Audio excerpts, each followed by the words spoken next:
Because our theme for 2015 is hope. Because there's a lot of people, including Christians, who are living in a state of anxiety. They're living in they believe in God, and yet they're anxious about what's going on in life. They're full of fear, and we want them to be full of hope. And so the theme for the year is hope. What we're trying to go through here recently is the fact that there are things in the Bible that we can understand that will help us with the hope. When we have questions like, why do bad things happen to good people? Then it creates in us a question, is God real? Or if we don't know whether or not God is real, then a lot of times what our mind will do is our mind will say, well, if God was a good God, then why do bad things happen? Or if God is a good God, then I don't have to be saved because a good God wouldn't send anybody to hell. And so we have these questions about if God is all-powerful, then why do bad things happen? I mean, if God is all-powerful, then why do kids have cancer? So these are some hard questions, and what happens is if those questions aren't addressed through the Word of God, then even Christians can go through the rest of their Christian life not only with lingering doubts, but then they'll have anxiety and fear because they can't really trust that God's going to come through. They don't know if God's going to come through in their situation or not. They don't know if God can fix their mess or not because they don't know who He is. They don't know whether He can be trusted or not. So we're going to work on that tonight through a story that you know very well. And it's about Moses when he takes the children of Israel out. So I would assume that most everybody in here, we've got one lady that is not here tonight that hasn't been in church ever. And so she may not know the story, but most of us know this even from Vacation Bible School. Does anybody in here not know the story about where Moses parts the Red Sea and takes the children of Israel through the Red Sea? Is there anybody here that's never heard that story? Okay? All right, that's what I thought. So, that's what we're going to talk about tonight, but here's the danger. The danger is, I know this story. I've heard this story since I was little, but I'm going to try to show you some stuff that you probably didn't know about the story, and it's not enough for us to just know Bible stories. We have to know why that Bible story applies to us. We have to know, how does that change my life? How does something that happened 3,500 years ago actually affect me? Because otherwise, it's just good literature. But I think there's a whole lot more here than just good literature. Okay, for several weeks, I've been trying to help you understand why difficulties come into our lives. Because that catches us off guard. There's just something about us that feels like if God's a God of love, if God really loves me, if God's all-powerful, and I'm following God, then everything in my life should work out fine. And that's not the case. When that's not the case, and even the Bible tells us that it shouldn't surprise you when you fall under diverse situations and problems and temptations and that kind of thing. So when that happens, it tends to throw us off because we're not sure what's going on with God. We don't know if God is mad at us. Why is God allowed? Have I done something that has made Him mad?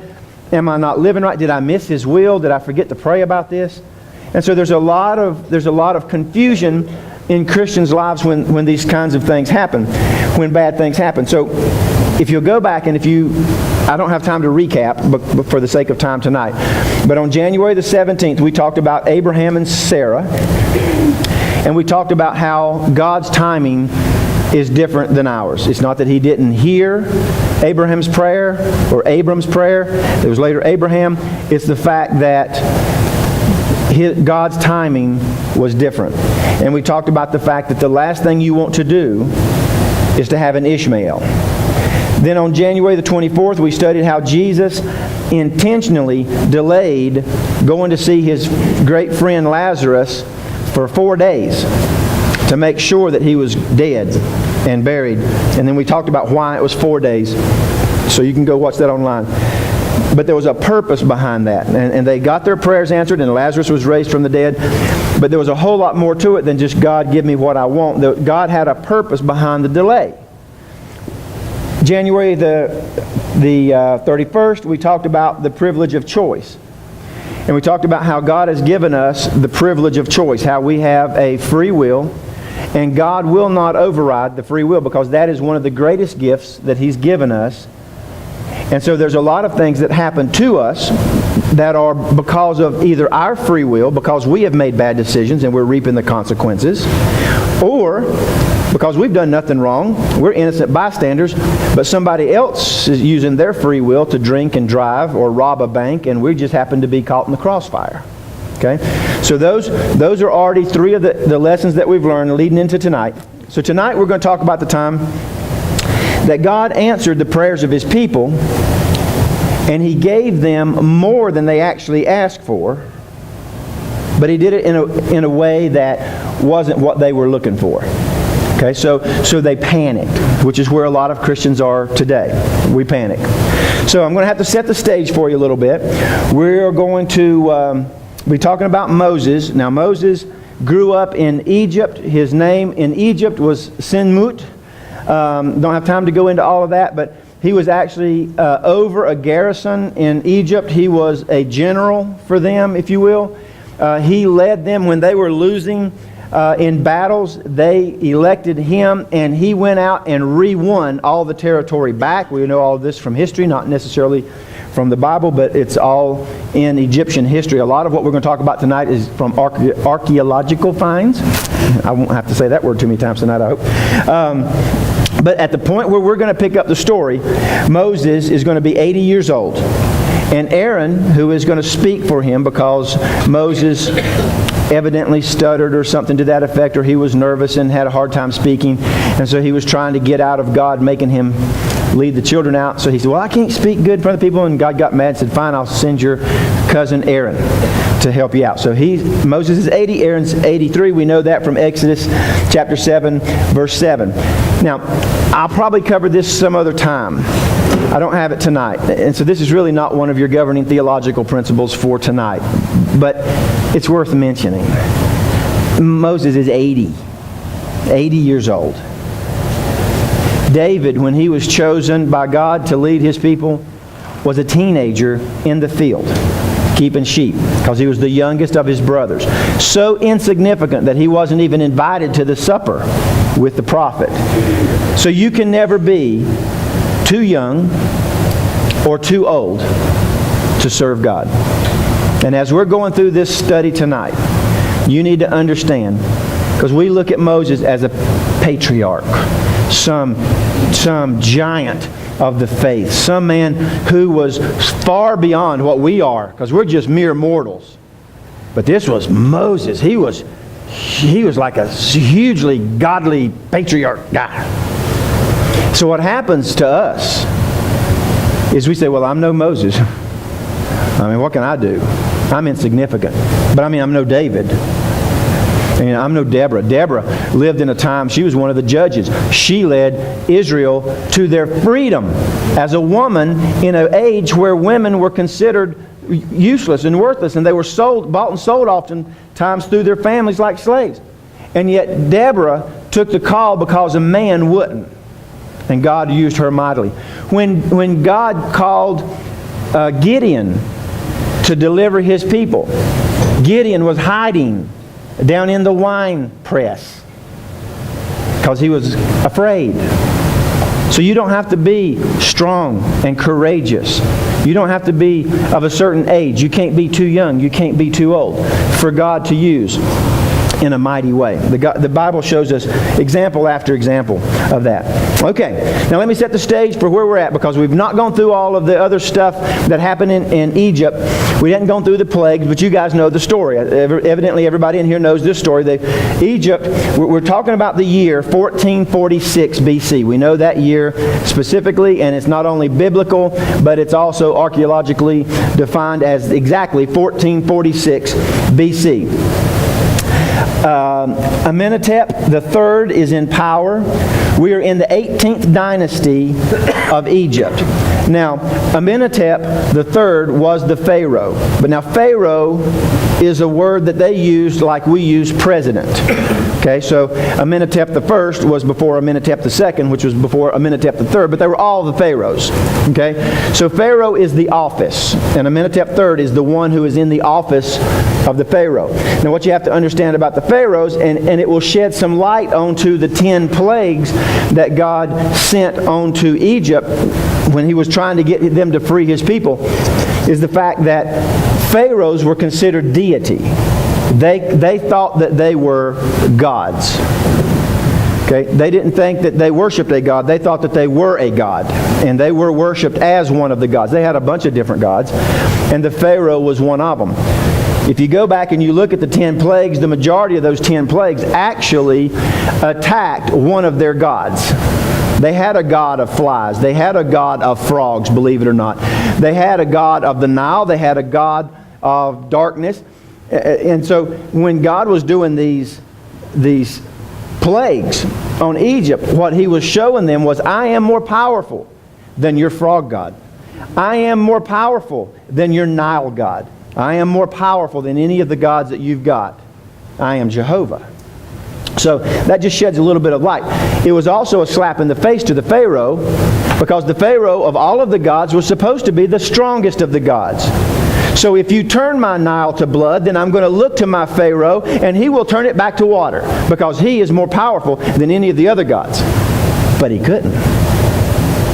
So when God overruns your land with gnats, I'm going to look to my Pharaoh, because my Pharaoh is the most powerful of gods, and he will make the gnats go away.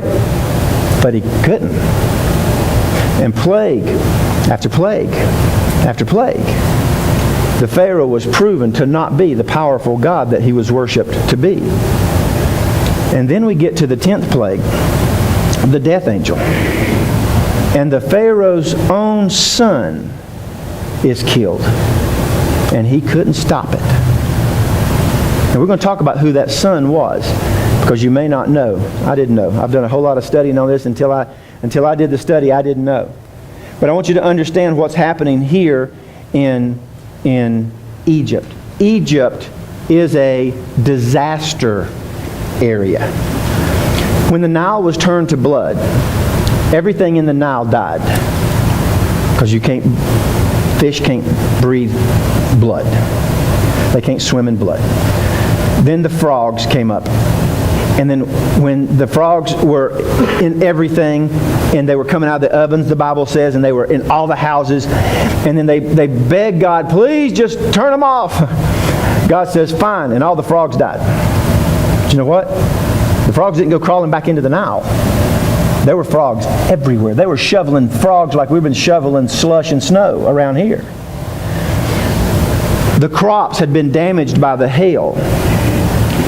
The locusts had eaten everything that was green. I'm telling you, Egypt at this time was an absolute disaster area. And then the crowning moment after all of this is the Pharaoh's son, whose name was Amuntutuk.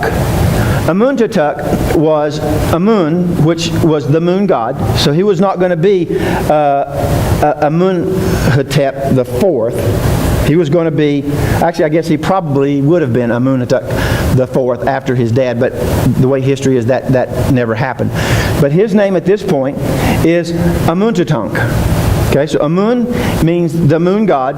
Tutank was his given name. But now their given names would change as they reached certain hierarchy levels. As they become governors, their name would change. As they become the king, or the Pharaoh, rather, their name would change again. But anyhow, so the Pharaoh, which is Amenhotep the third, has a son whose name is Amuntutunk.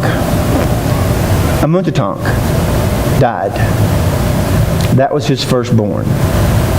Now, we know that Amenhotep the third was not the firstborn, which is strange, because he should not have been the Pharaoh of Egypt if he wasn't the firstborn. Because when Amenhotep the first had many children, his firstborn became the next regent to come up.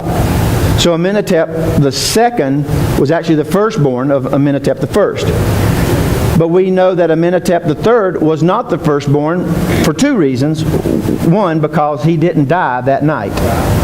And you realize that when it says that the firstborn died, a lot of times in our minds we think about all the firstborn children dying. That's not what it says. It says that the firstborn of everybody's family, including the animals, the firstborn of the animals even died. So I would have died that night. Doesn't matter my age, and it doesn't matter that I wasn't a child. The fact that I am the firstborn of my family. So in Amenhotep III did not die that night. But we also know that, do you guys know what the Sphinx is in Egypt? The big thing with the lion's head and so forth. Actually, it's a Pharaoh's head with the lion's body and so forth. In between his paws, if you go over to Egypt now, well, you can't because you can't read hieroglyphics. But if you take somebody with you that can read hieroglyphics, or you take your Google phone and you Google it and let it translate for you, in between the paws of the Sphinx, it talks about the fact that Amenhotep III was not the firstborn.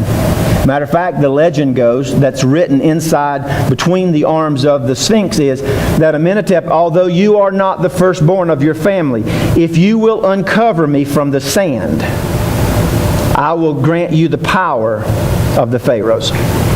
So, I don't know if he built it or if he uncovered it or whatever, but that is actually inscribed inside between the paws of the Sphinx. So Amenhotep III was not the firstborn. However, his firstborn, Amuntatank, did die that night. Now, Israel's population at this point is in excess of 2 million people. So all of your little flannel graphs from Vacation Bible School that show Moses leading about 150 people through the Red Sea ain't even close. Okay? Your storybooks that have Moses taking a multitude of about 400 people through the Red Sea ain't even close. The Bible says in Exodus chapter 12, verses 37 and 38, that when they counted the men alone ready for battle was 600,000 men, plus women, plus children, plus the deserters from Egypt, because there was a lot of people that when they knew that the children of Israel were leaving, remember the Bible says that those who were in Egypt had learned who the true God was, and they went with them as well. So we've got 600,000 men of fighting age, plus women, plus children, plus Egyptians, and we are somewhere between 2 and 3 million people headed out into the desert. Just for fun, I heard this done one time and I was going to do it, but I didn't have time with all the other stuff I'm going to teach tonight. How much food it would take to feed 2.5 million people every day. Do you know how many animals it would take? Do you know how many eggs it would take? Do you know how much water it would take in the middle of the desert so that 2.5 million people can get a drink every day? It's amazing. We'll talk about a little bit of that next week, but probably not a whole lot of it. All right. So that sets the stage for the story. We have left Egypt. Moses has gotten them together. Now remember, when you move 2 million people, you don't just say, "Hey, everybody come this way." Okay, you got to do this in orderly fashion. How are you going to even spread the word when you don't have cell phones and you can't flash mob anything? How are you going to spread the word to over 2.5 million people that you're going to meet at a certain spot? So how would Moses know how to do all that? He was a general. God had prepared him in Egypt as the Pharaoh's own son. He was raised as Pharaoh's own son, and he ultimately became a general, which meant that he was used to moving large amounts of people. He was used to organizing large groups of people. He was used to supply chain dynamics to keep large armies able to move and be able to keep the food and the water flowing to them. So he knew all of that. God had prepared him 40 years before this in Egypt's own court to get ready to move his people out. See, none of this caught God off guard. And whatever it is you're going through, whatever it is that you're struggling with, it did not catch God off guard. You need to know that. There's hope in that. There's a peace in the fact, just knowing that although this circumstance that I'm in caught me off guard, it didn't catch God off guard. And He might have been preparing your way out 40 years ago. Exodus chapter 13, verses 17. When Pharaoh let the people go, God did not lead them on the road through the Philistine country, though that was shorter. For God said, if they face war, they might change their minds and return to Egypt. Verse 18. So God led the people around by the desert road towards the Red Sea. The Israelites went up out of Egypt, and when it says they went up out of Egypt, I'll show you in just a little bit on a map. They went up out of Egypt ready for battle. Now there's a couple things that I need to describe here to you that changes the way that we look at this whole story. Okay? One, the word Red Sea is not in the Bible. Well, I mean, I know it's in the Bible. It's in the Bible. It is not in the original language that we translated the Bible from. The word is Yam Suf. The word in the Hebrew is Yam Suf. The word Red Sea never appears in the Bible anywhere. That didn't appear till several hundred years later, when the people who were translating it from the original languages into the newer language, which still wasn't, it was prior to Latin, but they knew what they were talking about, and they were talking about the Red Sea. So they put Red Sea in there. But the word Red Sea is actually not in the original manuscripts. It's the word Yam Suf. Yam Suf means large body, deep body, or powerful body of water. Okay? So Yam Suf. So he led them towards the Yam Suf. Now, why is that important to me? Why is that important to you? Because the History Channel and the Discovery Channel and a lot of your secular scientists are bent on trying to disprove the Bible. Yep. And for you that are in here, especially the kids that are in here, you don't ever have to be afraid of science. Every time we find out something new in science, it backs up the Word of God, not the other way around. But scientists are bent on trying to disprove the Word of God. So they will make up whatever they can. And the Discovery Channel and the History Channel have had whole documentaries on the fact that Yam Suf could have been, in its original language, the Reed Sea. Well, that's not true. Yam Suf means deep, powerful water.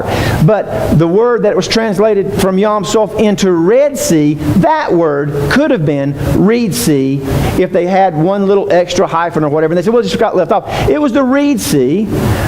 That explains it, because God never really parted the water.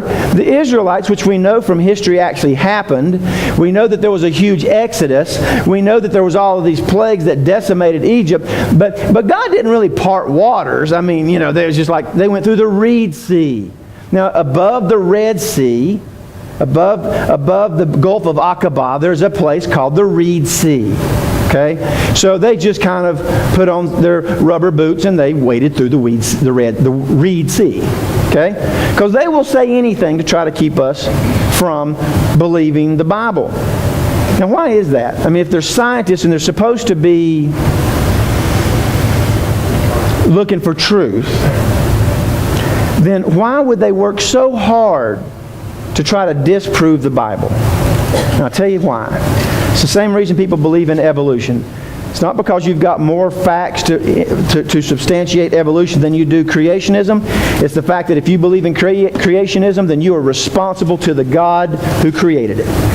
And I don't want to be responsible to Him, so I will believe anything, as ludicrous as it is, to keep from having to do that.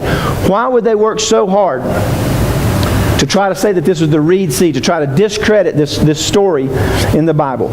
Because if you believe that the Bible is true, if you believe that the Bible is real, then you have a responsibility to the God that wrote it. And they will believe anything to keep that from happening. Now, the other thing that's a little bit confusing is this last phrase, ready for battle. It sounds like that they had gotten ready, that they had gotten weapons or something to that effect, and they did not. The word there that's used in the Hebrew is shamush. It's actually pronounced hamush. So hamush means literally harnessed or ready for battle. The word is only used 4 times in the entirety of the Bible. Hamush is used 4 times, and it always stands for getting ready to march. You remember the walls of Jericho, when God told them to march around the walls of Jericho for 7 days and the walls would fall down? You know what He told them to do? Hamush. Prepare yourself. Hamush. To go around the walls. That was one of the other 4 times that this word was used in the Bible. So they are not really armed for battle. They are just in formation. He has them in formation, ready to march, ready to move out. Okay? All right, let's go to Exodus chapter 13, verse 20. After leaving Succoth, which is in the land of Goshen, on the 14th day of Nisan. Now, the Jews, we know when Nisan is in the calendar because the Jews still celebrate the Passover in late March, early spring. Okay? They camped at Etham, which looks like Etham, but it's pronounced Etham, on the edge of the desert. Verse 21. By the day, the Lord went ahead of them in a pillar of cloud to guide them on their way. And by night, a pillar of fire to give them light, so that they could travel by either day or night. Now that's important for a couple reasons. One, how often do I wish that God, when He was leading me, instead of speaking to me in a still small voice, would put a big column of cloud, and say, follow the cloud. It seems like that would be easier to me. Or at night, a pillar of fire. A pillar is, we're in Caldwell County, a pillar ain't what you lay your head on, okay? A pillar is a column. It's a column of fire. So what this allowed them to do was not only see the actual leading of God. In other words, at this point, we're no longer following just Moses. This is important, because if you're following a person and that person fails, or you don't understand the circumstances, or you don't know what's going on, then you panic and you go in whichever direction you want to. Right? That's the reason it's so important that none of you follow me, or none of you follow any other preacher. Because preachers fail. People fail. What I'm supposed to do is I'm supposed to point you to God, and you can always trust Him even when I can't be trusted. You can always trust Him when a preacher can't be trusted. So here they are following a column of cloud by day, or a column of fire by night that is so bright that it can light the way for 2 million to 3 million people to walk in the middle of the desert. That's a big column of fire. Okay? And it also lets them know that we're not just following Moses. We're following God. Next verse. Neither the pillar of cloud by day nor the pillar of fire by night left its place in front of the people. Now we jump from there to the next verse, which is actually the following chapter. But we're actually the very next verse. Then the Lord said to Moses, "Tell the Israelites to turn and camp near," and I'll have to read this word for you, Pihakeroth. Can't say that too many times fast, but Pihakeroth. So the Lord is telling them to tell the Israelites to turn and encamp near Pihakeroth, between Migdol and the sea, directly opposite of Baal Zephon. Okay? Now, I'm going to show you a map in a little bit that's going to show you where some of this is, although we don't know exactly some of these points. Okay? Because history has erased them. We know about where they were. We know that the land that they were in from the writings, but we don't, they didn't have maps back then that we can look at.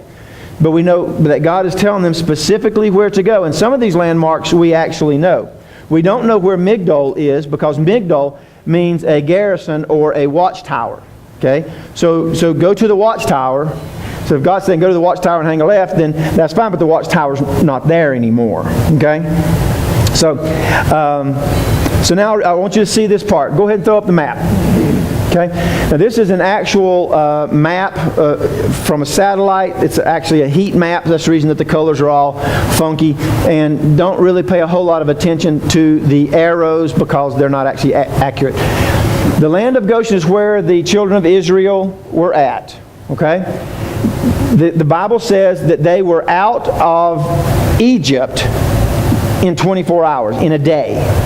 Okay? So they could not have gone down through here and crossed over. They had to get out of Egypt and get into this Sinai Peninsula within a day. 2 million people in a day. All right? Now, when we're talking about Pihakeroth and Migdol, they would have come down this way, and if you've also got to go into the book of Numbers and look at the verses in Numbers and in 1 Kings. There's some other verses. But if you'll take my word for it, you don't have to take my word for it. You can study it if you want to on your own. It shouldn't take you more than 35, 45 hours, okay? But if you look at yourself, they actually came down through this wilderness area here, and then they turned back up north, okay? The tower, the Migdol, was in this area, and actually there are still remnants of a Migdol here. Now, keep in mind that this is a satellite image. The Red Sea would be down here, okay? And this is the Gulf of Aqaba, and this is, let's see if I can figure out what this is. Yeah, the Gulf of Suez. So this is the Gulf of Suez. It's all considered part of the Red Sea, but this is the Gulf of Suez, and this is the Gulf of Aqaba. All of this area, from the very tip. Now Solomon, King Solomon, David's son, King Solomon, the richest man in the world and the wisest man in the world and all that, he had a shipping line. And it was based up in this area here where the mountains have ended. I'm telling you that for a reason, but I'll have to tell you what the reason is in a minute. Now, all down through here is a very mountainous terrain. The funny thing is there's this little white dot that sticks out right there. And it's called the beach of Nuweiba. Okay? Let's go ahead and look at the next slide. This is also a satellite that's zooming into that little white dot that I just showed you. Okay? You see this little white looking road thing right through there? That's actually a road nowadays, because this is a modern day picture of the beach at Nuweiba. This beachhead here is about a little over 2 square miles, and it is the only beach that is not in mountainous area from the top to the bottom of the Gulf of Aqaba. Okay? There is a pass that is now a road, because Egypt has paved a road through there, a 2-lane road. But for centuries, it was a pass that people would trade through and walk through. And it is where all of these mountains have a low-lying area. Let's go to the next slide and I'll show you. This is called the Wadi Watir. And it is a pass between the mountains where it actually comes back down to almost sea level. And now you can see, this is a modern day picture, you can see where the Egyptians have actually put a road in there. Okay? But this Wadi Watir was the only way that you could get people through a very mountainous range. I mean, these are not mountains like the Blue Ridge Parkway, which would be hard enough to get people, 2.5 million people through the Blue Ridge Parkway. We're talking about very rocky, very steep, very difficult terrain, and we've got men, women, children, and animals, and bunches of them. Okay? So what they did was they went down the inside of the map that we showed you before, and then they turned back north, and I'll show you why it says that in the Bible, because the Pharaoh thought, they realized they're trapped. And then they came back up and they went through this Wadi Watir, and they came out on the beach at Nuweiba, which we're going to go to Exodus chapter 14 in verse 3. Pharaoh will think the Israelites are wandering around the land in confusion. They're hemmed in by the desert. Okay, go to the next verse. And God says, then I will harden Pharaoh's heart, and he will pursue them. This is important. He will pursue them, but I will gain glory for myself through Pharaoh and all of his army. And the Egyptians will know that I am the Lord. So the Israelites did this. God did not take them on a straight path, because it would have taken them right through the land of the Midianites, and they'd have been in battle within 48 hours. And he said they're not ready for that yet. He sent them down through the Sinai Peninsula, but he didn't send them in a straight shot like those little pink arrows showed a while ago. He had them go all the way down, then he had them to turn back and go back north. And Pharaoh, who has people on the Migdols, and the Migdols are using, during the daytime, they say that they use mirrors or shiny metal. At night they would use fire, and they could they could, like, it wasn't Morse code because Mr. Morse hadn't been born yet, but it was something like that, that they could go from Migdol to Migdol. They could pass signals all the way from the Red Sea all the way back to Egypt. Okay, that's the way that they knew what was going on. God didn't even want to hide His children in the desert. He had them go to the Migdol and take a left. I want you to go park at the base of the Migdol. I want Pharaoh to know exactly where you're at. I'm not hiding. I want him to come after you. Why? Because I'm going to gain glory for myself through Pharaoh and through all of his armies. And the Egyptians will know that I am the Lord. So God has a plan to show Egypt that He is God. Okay? God wasn't mad at them. God wasn't punishing them for anything. He was using their situation for His glory and to show His strength. Now that's important. My mistake, we went to the next picture, but I need you to hear me on this, and then I'll explain what that is. God did this on purpose. He led them through a specific path that was not the easiest path. He led them on a trail that was not the easiest trail to take. It wasn't a direct path. It let the enemy know exactly where they were. As a matter of fact, when they came out on the beach at Nueva, the Migdol, one of the Migdols that's still there today, would have been down here. There's some speculation based on archaeological finds that there was another one up here. So God sent them on a non-direct path, not the easiest of paths, right where the enemy would know where they were at, sent them through this Wadi Watir mountain range to bring them out on a beach where they are now literally cut off with no escape. And I want you to understand that it was all by design. Not a bit of that was by accident. God did it on purpose. He wasn't mad at them. He was delivering them. He wasn't punishing them for anything. They hadn't done anything wrong. He was going to deliver them from their captors. He had already freed them from being slaves. And now they're on a beach and they're trapped. And let's see what they do next. Exodus chapter 14, I'm going to paraphrase this because we need to move on for the sake of time. Pharaoh, which was Amenhotep III, who's still grieving, mind you, his son has just died. Okay? Amenhotep has just died. They are grieving. The slaves are all gone.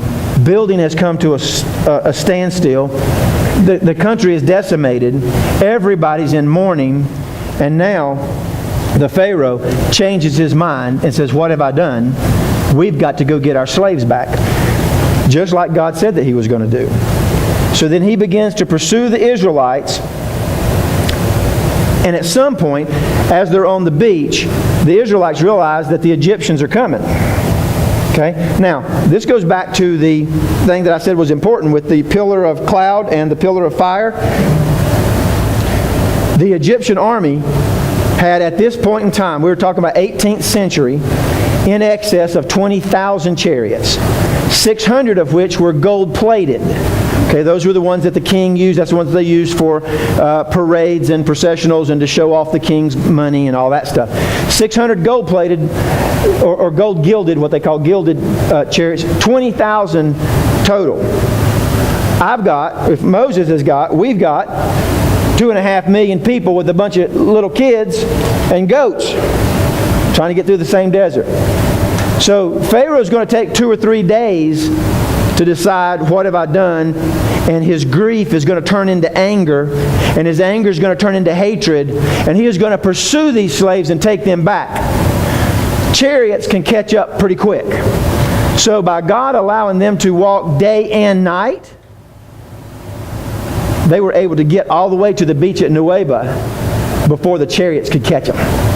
Did you ever see that part of the story before? Did you ever think about that? Had God just given them a cloud during the day and then parked it, which He did during the desert, when they get to the wilderness, they would move, and when God said, when the cloud stopped, they stopped. and they'd park there for a while. And then the cloud would move, they'd move. Okay? Here, the column of cloud moved during the day and the column of fire at night. Why? Because God wanted them to get all the way to the beach at Nueva before the chariots could catch them. And they could make that trip in a day. It took almost a week.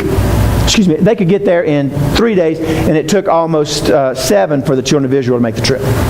Okay? So here they are on the beach. And as Pharaoh approached, the Israelites looked up, and there's the Egyptians. And they're marching after them. And they're terrified. And they cry out to the Lord. Next verse. They said to Moses, and this is, they cop this same thing, and we'll study this a little bit next week. They say this same stupid thing over and over. Was it because there were no graves in Egypt that you brought us to the desert to die? What have you done bringing us out of Egypt? Okay, so they're panicking. Now, this is the same people who just saw God work miracle after miracle, plague after plague on their behalf to release them from slavery after 400 years. And yet they still don't have enough faith to think that God's going to put them out on a beach and kill them. So they're scared. And they're paralyzed. And they're on a beach head. And there's no place to go back. The army has moved into the Wadi Watir. There's mountains on either side that you can't climb. And there's no going back the way we came in, and there's nothing but very deep Gulf of Aqaba. And when I say very deep, I mean mile deep. It's over a mile deep in areas that Gulf of Aqaba is. They're stranded, and they're afraid. This is inconsequential almost. Didn't we say to you, they're talking to Moses, didn't we say to you in Egypt, leave us alone? We have no record that they ever said leave us alone. They were begging God to get them out of slavery. But it's funny how our story changes when we're under pressure and we don't trust God. So he says to them, they said, did we not say to you, leave us alone, let us serve the Egyptians? Because it would have been better for us to serve the Egyptians than to die in the desert. Okay? Because they're panicky. They're irrational. And that's what we are. When we lose sight of what God is doing in our life, when we lose sight of the fact that He is working on our behalf, that He is already going to make a way for us. When we can't see what He's going to do, we panic, and all of a sudden we become irrational. We saw this in Sarah 2 weeks ago. Remember, it was Sarah or Sarah. At that time it wasn't Sarah yet. Sarah told Abram that take my handmaiden, Hagar, and have a baby with him. And then when he did, she got mad at him. Right? Because she's irrational. Okay? They're irrational. They don't understand what God's doing, and they're afraid. If we're not careful as Christians, we'll become irrational. And we'll be saying stupid stuff like, were there not enough graves in Egypt? We didn't even ask you to bring us out here. What'd you do? Bring us out here in the desert to kill us? Okay? Already grumbling. Already grumbling. And they're days away from all the miracles that they've seen God do in Egypt already. It's amazing. And at first I found myself asking, how could they doubt God like that? How could they doubt a God that they had just seen all these miracles in Egypt? And I said, how could they doubt a God that just led them through the wilderness with a pillar of cloud and a pillar of fire? How could they're standing on the beach at Nueva looking at the Wadi Watir and all of the soldiers that are coming through it, and there's still a column of fire. A supernatural phenomenon right there in front of them, and yet they doubt God. And I began to ask, God, how could they doubt you? And He told me that I'm going to have to teach that. So next week or the week after, I'm going to have to teach that, because here's what I realized the problem was. The problem was not their doubting God's existence. They were doubting whether or not He would deliver them. There's a whole lot of Christians in here tonight. There's a lot of people that are watching online who are in very dire circumstances, who are suffering consequences of their own, or suffering consequences because somebody else used their free will to blindside them. They're going through something that's terribly difficult for them. And it's not that they doubt whether there is a God. They just doubt whether or not He's going to come through for them. That's where the children of Israel were. But that's way more than we can cover tonight. But trust me, that's hard. And we're going to cover it. Because I want you to know, how can we know when God's going to come through? Because there's been times in your life that you've asked God for stuff and He didn't give it to you. There's been times that you've asked God to deliver you from something He didn't deliver you from it. There's been times that stuff was hard. And you said, God, please let me out of this. And He didn't let you out of it. Or at least not the way that you thought He was going to let you out of it. And so now you're in a situation in your Christian life where you believe in God. You're just not sure if He's going to deliver you or not. We'll cover that in the next couple weeks. Know that that's where the children of Israel are at. They're afraid. They see God. They see the column of fire in front of them. They know that He's there. They see the Red Sea to their back, and they are overwhelmed by their circumstances, and they're panicking. So Moses answered the people, "Do not be afraid. Stand firm, and you will see the deliverance of the Lord. The Lord will bring you today. The Egyptians that you see today, you will never see again." Next verse. "The Lord will fight for you. You need only to be still." Man, those are powerful words. Those are the words that we cling to when we've gotten to the end of our proverbial rope and we've tied the knot and we're holding on, but our grip is slipping. Because we're trying to still do things in our power. We're still trying to do things our way. We're still trying to figure our way out of this mess and do what we can. And God is saying, I'll fight the fight. Just be still. I got this. Caught you by surprise. Didn't catch me by surprise. We go on, and God tells, you guys know the story, God tells Moses to raise his staff. And then He goes again, and He reiterates in chapter 14, verses 17 and 18, again, why I'm doing this. I will gain glory through Pharaoh and all his army, through his chariots and through his horsemen. The Egyptians will know that I am the Lord, and I will gain glory. Because God's got a plan. There's a reason that He's got the Egyptians following them. And it's not because He's mad at the children of Israel. It's because He's got a plan for His glory, for His honor. Who will be the beneficiaries of this? The children of Israel. But God's got a plan. Who's going to be the beneficiary in your situation? You will be. But God will be made manifest through it. God will be glorified through it. So He tells Moses to raise his staff, and you know that he does, and the wind comes and it blows all night, and the pillar of fire actually moves between where they're at, leading them, because now it's at the Red Sea, and it moves behind them. And now the Bible says this is another phenomenon. It lights the day, it lights the night and makes it like day for the children of Israel, and makes it dark for the Egyptians. So they cannot prepare for battle. They can't even finish coming through the Wadi Watir. They can't see where they're going. And yet God is putting darkness on one side and light on the other side. Meanwhile, the wind blows and pushes the water back. Quick. Let's go to chapter 14, verses 19 and 20. I'll read quick. Then the angel of God, who had been traveling in front of Israel's army, withdrew and went behind them. The pillar of cloud also moved from in front and stood behind them, coming between the armies of Egypt and Israel. Throughout the night, the cloud brought darkness to one side and light to the other side, so that neither could go close to the other all night long. And the Egyptians, that way, could not attack early. Okay? So now let's look at a picture. This is the beach at Nueva, modern day. These are, one's a military facility, the others are motels and that kind of thing. You can actually go scuba diving there and things of that nature. So that is the beach at Nueva now. So the army is coming through the Wadi Watir here, and the angels stopping them, and you've got, I think I said 2.5 miles, well it's 7.5 miles, 7.5 square miles of beach here, and you've parked 2 to 3 million people on it, and there's nothing but a mile deep Red Sea on the other side. And God tells Moses, raise your staff, and he starts to make the wind blow.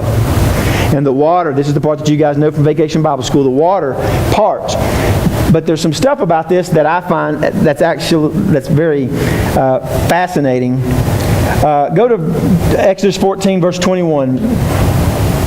So Moses stretched out his hand over the sea, and all that night the Lord drove the sea back with a strong east wind and turned it into dry land. The waters were divided, and the Israelites went through the sea on dry land, with a wall of water on their right and on their left. A wall of water. Not something that you need to put rubber boots on and wade through. A wall of water. Not the Reed Sea. Okay? Now, I've already told you that the Gulf of Aqaba is almost a mile deep, but I want you to see something here. That there's no possible way that anybody would have known this at that time. During the storm season, the Wadi Watir floods, and all of the water that's flooding from the Sinai Peninsula is coming through these wadis, okay? Through the Watirs, all right? And it has, over the years, formed this beach at Nuweiba. And in addition to that, it has formed what is considered an underwater land bridge. In all of the Red Sea, there is one area that's only 200 feet deep. The rest of it is between 3,000 and 6,000 feet deep, over a mile deep. There's this one area that is 200 feet deep, and from this side to the other side has about a 12 to 13 degree slant. To give you a little bit of frame of reference for that, the American Handicapped Act says that ramps cannot exceed 12.5 degrees. On either side, this is 1.2 miles thick, and on either side you drop off to 3,000 feet on one side and a mile deep on the other side. But there's a 1.2 miles that you can go through. Now, the water at its deepest point, based on the water tables at that time in history, are still estimated to be in excess, or right at, 200 feet deep. So when the Bible says that there was a wall of water, we're talking hundreds of feet high. If God just cut a gap in it, it'd have been 200 feet. If He pushed the water back, it would have been as tall as any building in Charlotte. A wall of water just standing straight up, and a wind that's drying out the path on the only land bridge in the Yam Suf. And they walk through on dry land. How amazing.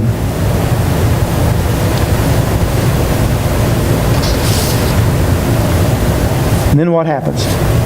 Exodus 14, the Egyptians pursued them. And all of Pharaoh's horses and chariots, and I remember I told you from history we know, in excess of 20,000 chariots followed them into the sea. Soldiers were, they say, 264,000. I'm going to say 250,000 to be safe. But the Egyptian soldiers that rallied to this, he brought everything he had. He did not leave anybody back at home to protect the homeland. He sent everybody he had to go get his slaves, and uncharacteristically went with them. Amenhotep III went with them. How do I know that? Because it's in history. I'll tell you a little bit about it later. But I'm running out of time. Amenhotep and all of his army, some in excess of 250,000 people, 20,000 chariots, 600 of which were gold gilded, come in after him. During the last watch of the night, it says in verse 25, the Lord looked down from the pillar of fire and cloud at the Egyptian army and threw them into confusion. They went in after them. He broke the wheels of their chariots so that they had difficulty driving. And the Egyptians, after they're already in the Red Sea, they're already trying to catch them. They realize the wheels are falling off their chariots and things of that nature. They're bogging down. And they say, and you can see this in verse 25, let's get away from these Israelites. The Lord is fighting for them against Egypt. But the story doesn't end there. Verse 26, then the Lord said to Moses, stretch out your hand again over the sea, so that the waters may flow back over the Egyptians and their chariots and their horsemen. So Moses stretched out his hand over the sea, and at daybreak the sea went back into its place. The Egyptians were fleeing towards it, and the Lord swept them into the sea. The water flowed back over them in verse 28, covering their chariots and their horsemen. The entire army of Pharaoh. The entire army of Pharaoh. He didn't even leave anybody back home to protect Egypt because they were so powerful that even the Midianites would not attack them without a reason. So he sends everybody he's got. In verse 28, the water flowed back and covered the chariots and the horsemen. The entire army of Pharaoh that had followed the Israelites into the sea. Look at that last sentence. Not one of them survived. Kind of hard to do in knee-deep marsh. It's not the Reed Sea Discovery Channel. This is the real thing. I believe the Bible is written just like it's written, and I believe it's true just like the Lord wrote it, and I believe that there's a land bridge that's still there to this day under the Red Sea, and I believe that God parted the water, and I believe that that's exactly where the Egyptians went through. Now, you would say to me, or I would say to me, because I'm analytical, well, if that's the case, then we should have some kind of archaeological evidence that something happened there, right? That's a good question, and we do. Go to the next slide. These are just a few of the actual pictures that divers have taken at that land bridge of chariot wheels. Now, these are chariot wheels that are still on the axle, and you can't touch it because it's against the Egyptian law. You can't touch it. But they can go down and they can take pictures of it. It's coral encrusted because it's been there for 3,500 years. You say, well, how can it be there for 3,500 years? Because at that depth, at that temperature, under that kind of pressure, it solidifies. It basically fossilizes. But they can still to this day see the gold gilded chariot wheels because the gold is not affected by the salt water. Perfect spokes, perfect wheels, and even, this is an entire chariot, and they kind of drew on it here so that you can kind of see how it has flipped up. This was the bottom, and it flipped up on its side. The entire chariot is there. They can even take, there's another wheel with an axle on it. They can even take metal detectors and pass it over the hubs and get metal readings where the metal from the hub is still encrusted inside the coral. Isn't that cool? Yeah. Wheels and axles and spokes and chariots. I didn't show you this part because it's kind of gross. They have found piles of human bones and horse bones. Okay? And all calcified and fossilized in this same area. If that wasn't enough, go to the next picture. Do I have a picture of the column? No, I don't have a picture of the columns. You have to trust me on this one. They also, the same people that found those, and I'll give them credit here in a minute, found a column that was on the Saudi side that was in the water, and they found another one that was in the water these are huge columns. They're about 18 feet tall, and they're massive. I'm assuming that they're about 4 feet, 5 feet around. And engraved on that is the story of how God delivered the children of Israel through the Red Sea and swept their captors from Egypt to their death. Do you know who put the columns there? Because the columns are signed. Solomon. 400 years after this, remember when I showed you the map of the Gulf of Aqaba, and I said that Solomon he knew that area very, very well. He knew exactly where they crossed. And on either side, on the lower end of the beach at Nuweiba, and across on the other side, he put up 2 columns.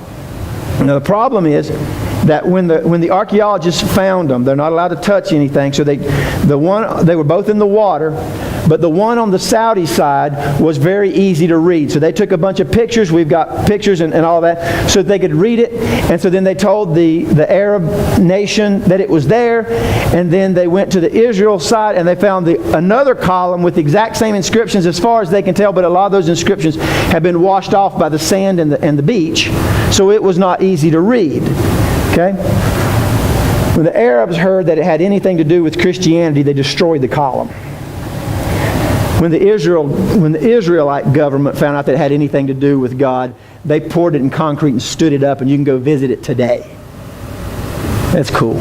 So the column is still there, talking about this. So we do have archaeological evidence that this happened. You don't have to worry. This is not some vacation Bible school, something that you tell the kids hoping that they'll believe it, because they'll just believe anything at that age. We're talking about when the Bible says That God parted the Red Sea, the Yam Suf. He parted it, and I'm talking 200 feet deep He parted it. Dried the land and moved 2 to 3 million people through it, and then wiped out the entire Egyptian army. The children of Israel were just wanting to get out of slavery. They've been begging God for 400 years to get them out of slavery. God not only delivered them out of slavery, He killed their captors. He not only gave them what they asked for, He gave them way more. But that's not where the story's at for me. The story is when they're on the beach at Nueva, and they're whining and they're complaining, and they're being irrational, and they're, what'd you bring us to the desert to kill us for? Because that's where we are as Christians. God has got a plan, and He is going to give you more than you even know to ask for. But He's going to do it in a way that brings Him honor and brings Him glory. And so we sit back and go, how can bad things happen to good people? And how can a good God, a powerful God, allow bad stuff to happen? And this is just one. There's many facets, and we've talked about 3 of them already. This is the 4th one. There's a lot of different facets to why bad things happen. But I want you to understand that a lot of times, even in His own children, He will allow you to get cornered because He's going to show His glory. And when you get to the point that you can't do anything else, when your back is to the Red Sea and you can't do anything else, that's when God shows up. That's when God gets the glory. It's not because of something that you could do. It's because God did it in spite of you. So remember this. You are neither too old nor too young to be used mightily by God. Secondly, guard your temperament. Guard your temperament, guard your attitude, guard your integrity, so that you don't undermine the calling that God has set before you, or will set before you in the future. In other words, live your life so that God can use you to bring Him glory. Keep yourself clean. Follow His commandments. Do what He asks so that He can use you in a mighty way for His glory. Now I got to close. We're late, and I'm normally not late, but I'm already late tonight. But there's just a couple more things because you don't know the rest of the story. And I want you to know the rest of the story because it'll help you on your history lesson. None of you are in school. Some of you are in school. Got kids in here in school. This will help you in your history lesson. When Egyptian pharaohs took office, there were almost always 2 of them. They were co-regents, if you will. And when a pharaoh took office, whatever age he was at, and a lot of times he would be at a younger age. He would be sometimes as young as 10 or 12 if something happened in battle or whatever. But a lot of times they were in their 30s or 40s. Immediately, they would start building their tomb because they believed they were gods. And so they would begin to build their tomb so that they could have all of their stuff stored in the tomb with them, including chariots and things of that nature, so that they could travel in the afterlife. Like, I'm going to go to heaven and travel by chariot. Okay, I mean, they didn't believe in heaven, so I guess that's... Anyway, it took lots of years and lots of slaves to build these pyramids. And the pyramids are the tombs of the pharaohs. Okay? And the very, very important people. But they would start building these when they were young. Now, Thutmose the fourth is co-regent at this time with Amenhotep the third. We've talked about that. And the firstborn of Amenhotep was Amontutunk. Remember me saying that? Okay. Well, he wasn't old enough yet to be a regent. Okay? And he wasn't old enough yet to start building his pyramid. And these pyramids a lot of times would take, they say, between 20 and 30 years to build. Now he's dead because he was the firstborn. He is the firstborn of the Pharaoh, and they don't even have a pyramid to put him in. Okay? As a prince, he took office when he was between 9 and 10 years old. They have exhumed his body, and they have found that they cannot now they've actually done MRIs on the mummy and everything else. They cannot find any indication whatsoever of any sickness in his body. The only thing that they can find is that he had broken his leg sometime within a week to 10 days before his death, because the wound, the bone was still broken, and they can tell by how it had started that it was very fresh. It was a break in his femur, if I'm not mistaken. So they know all of this, but they're struggling to try to find out who he is. But I want you to think about this. He was the Pharaoh's son, but he was not yet the regent. So at that time, his name would not have been Amentutank, because he was not the moon god yet. It would have been Tutankhamun. Does Tutankhamun ring a bell? The firstborn son of the Pharaoh that died the night the death angel came was who you know as King Tut. And the mystery that has pervaded all of history is, how could this young regent who died as a young teenager have such a massive grand tomb already built? And why did he die when there's no indication? If you believe the Bible, we know that he died because the death angel killed all of the firstborn. If you believe the Bible, we know that the reason that he got a tomb was because his daddy was so mad and so angry that he went with his army to go retrieve the Israelites, and he drowned in the ocean with them, and having no body to put in the pyramid of Amenhotep III, they buried his firstborn son, who we later find out is King Tut. And now you know the rest of the story. Special thanks, if you want to look it up, to WyattMuseum.com and books by Dr. Leonard Mueller, The Exodus Case. Some fascinating stuff. I showed you the tip of the iceberg tonight. This is fascinating stuff. Again, if you're a Christian, you do not have to be afraid of science. Everything that we learn in science, everything that we learn in archaeology, just solidifies what we know about the Bible. It never undermines it.